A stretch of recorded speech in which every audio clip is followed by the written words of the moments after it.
Assalamualaikum warahmatullahi wabarakatuh. Hai adik-adik, bertemu lagi dengan Ibu pada video pembelajaran kali ini. Sebelumnya jangan lupa subscribe agar kalian tidak ketinggalan pada video berikutnya.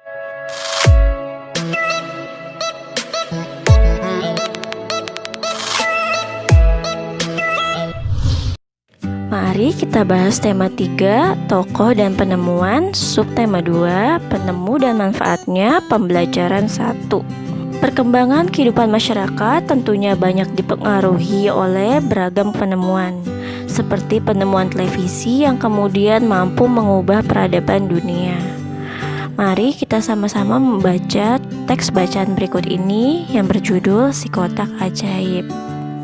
Jones Logie Bayer lahir di Skotlandia 13 Agustus 1888. Ia adalah penemu yang pada kesempatan itu untuk pertama kalinya menunjukkan bahwa gambar hidup dapat ditransmisikan melalui pesawat yang sekarang dikenal sebagai televisi. Bayer mendemonstrasikan televisi di depan bapak-bapak dan ibu-ibu di Royal Institute London untuk pertama kalinya pada tahun 1925. Seiring dengan perkembangan teknologi, lalu televisi kemudian terus berkembang hingga menjadi semakin canggih seperti saat ini. Prinsip kerja televisi secara umum adalah mengubah sinyal elektronik dan magnetik menjadi gambar dan suara. Sinyal tersebut berupa gelombang elektromagnetik, yaitu gelombang yang terdiri atas medan magnet dan medan listrik. Gelombang elektromagnet dapat merambat, dipantulkan, dan dibiaskan tanpa media perantara. Gambar yang kita lihat di layar televisi adalah hasil produksi dari sebuah kamera. Pada awalnya, objek gambar yang ditangkap kamera akan diubah menjadi sinyal gelombang elektromagnetik. Sinyal tersebut akan ditransmisikan oleh pemancar ke pesawat penerima pada televisi. Pesawat televisi akan mengubah sinyal yang diterima menjadi objek gambar yang utuh sesuai dengan objek yang ditransmisikan dalam bentuk hitam putih atau berwarna. Jadi, televisi adalah sebuah media telekomunikasi yang berfungsi sebagai penerima siaran gambar bergerak beserta suara.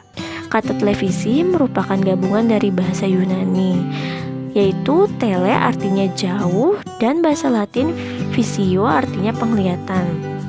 Sehingga televisi dapat diartikan sebagai alat komunikasi jarak jauh yang menggunakan media visual atau penglihatan. Penemuan televisi juga dikategorikan sebagai penemuan besar yang mampu mengubah peradaban dunia. Nah, setelah kalian sudah membaca bersama-sama, mari kita jawab pertanyaan pada buku siswa halaman 62. Pada paragraf pertama itu merupakan topik masalahnya, yaitu Jones Logie Bayer lahir di Skotlandia 13 Agustus 1888. Ia adalah penemu televisi. Dan paragraf kedua dan ketiga merupakan deret penjelasnya, yaitu prinsip kerja televisi secara umum adalah mengubah sinyal elektronik dan magnetik menjadi gambar dan suara. Televisi adalah sebuah media komunikasi yang berfungsi sebagai penerima siaran gambar bergerak beserta suara. Kata televisi merupakan gabungan dari bahasa Yunani, tele artinya jauh, dan bahasa Latin visio artinya penglihatan. Lalu paragraf keempat merupakan kesimpulannya, yaitu penemuan televisi dikategorikan sebagai penemuan besar yang mampu mengubah peradaban. Seperti itu. Nah, dari teks tersebut terdapat kalimat yang bercetak miring atau kalimat yang tidak efektif. Yang pertama itu penemu yang pada kesempatan itu untuk pertama kalinya. Tidak efektif kan? Yang kedua, di depan para bapak-bapak dan ibu-ibu. Yang ketiga, lalu televisi kemudian terus berkembang. Nah, seiring dengan perkembangan teknologi, banyak siaran televisi yang beragam seperti berita, film anak-anak maupun film dewasa, talk show, sinetron, atau acara hiburan lainnya. Bagaimana sih dampak positif dan negatifnya televisi terhadap kehidupan masyarakat? Mari kita bahas. Pengaruh positif televisi dalam bidang pendidikan, yaitu yang pertama mudah menemukan ide untuk mengembangkan keterampilan. Yang kedua, mudah menemukan tempat-tempat bimbel yang bagus. Yang ketiga, sebagai sarana belajar tambahan di rumah. Dan pengaruh negatif televisi di bidang pendidikan. Yang pertama, mengurangi waktu jam belajar. Yang kedua, anak-anak tidur larut malam yang menyebabkan datang terlambat ke sekolah. Ketiga, tidak mengerjakan PR karena asik menonton televisi.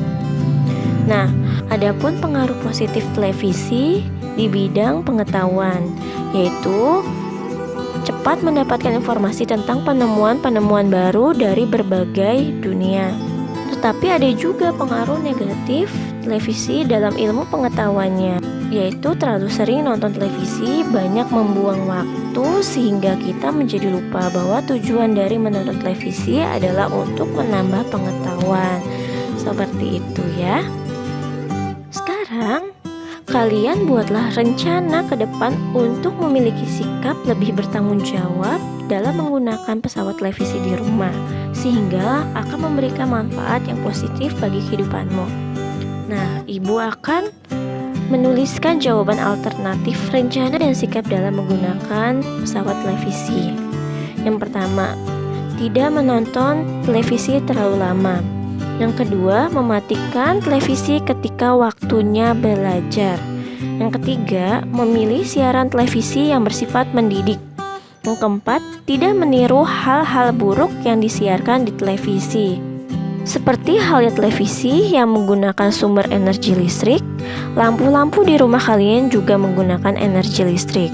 Sekarang kamu akan kembali menemukan cara membuat rangkaian paralel lampu sederhana menggunakan energi baterai. Masih ingatkah kamu tentang rangkaian paralel? Ya, rangkaian paralel adalah rangkaian listrik yang disusun berderet di mana masing-masing lampu memiliki rangkaian tersendiri yang terhubung kepada sumber energi. Sekarang kalian bisa gambar rancangan lampu paralel sederhana. Nah, Ibu ada contoh gambarnya seperti ini.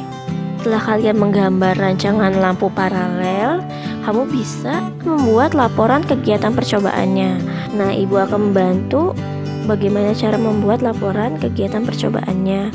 Contohnya gini, nama percobaannya membuat rangkaian paralel sederhana. Tujuannya mengetahui cara kerja rangkaian paralel pada lampu lalu lintas. Alat-alatnya, yang pertama kardus bekas sepatu. Terus ada 3 buah bola lampu kecil, 3 buah baterai tegangan 1,5 volt, 3 buah saklar, 3 buah dudukan bola lampu, kabel ukuran sedang dengan panjang kurang lebih 2 meter, 1 buah kantong plastik atau kertas transparan warna merah, kuning, dan hijau, lalu gunting dan isolasi plastik. Itulah alat-alatnya. Langkah kerjanya bagaimana? Langkah kerjanya, yang pertama siapkan kardus, biarkan bagian belakang terbuka. Yang kedua, buat 3 lubang berbentuk lingkaran. Yang ketiga, buat sekat pembatas antara setiap lubang. Yang keempat, tutup lubang menggunakan kertas warna merah, kuning, hijau. Yang kelima, buat rangkaian listrik paralel menggunakan 3 bola lampu. Setiap lampu akan berada pada sekat di setiap satu lubang. Yang keenam, pastikan rangkaian telah bekerja baik, lampu telah menyala. Ketujuh, posisikan rangkaian baterai dan saklar di dalam kardus atau menggunakan tatakan di bagian luar kardus. Kesimpulannya, rangkaian paralel adalah rangkaian listrik yang disusun berderet di mana masing-masing lampu memiliki rangkaian tersendiri yang terhubung kepada sumber energi. Karena itu, apabila ada satu atau lebih komponen yang rusak atau dicabut, maka komponen lainnya akan tetap berfungsi tanpa gangguan sama sekali. Seperti itu ya anak-anak. Apakah kalian sudah paham? Semoga video kali ini bermanfaat ya. Terima kasih. Wassalamualaikum warahmatullahi wabarakatuh.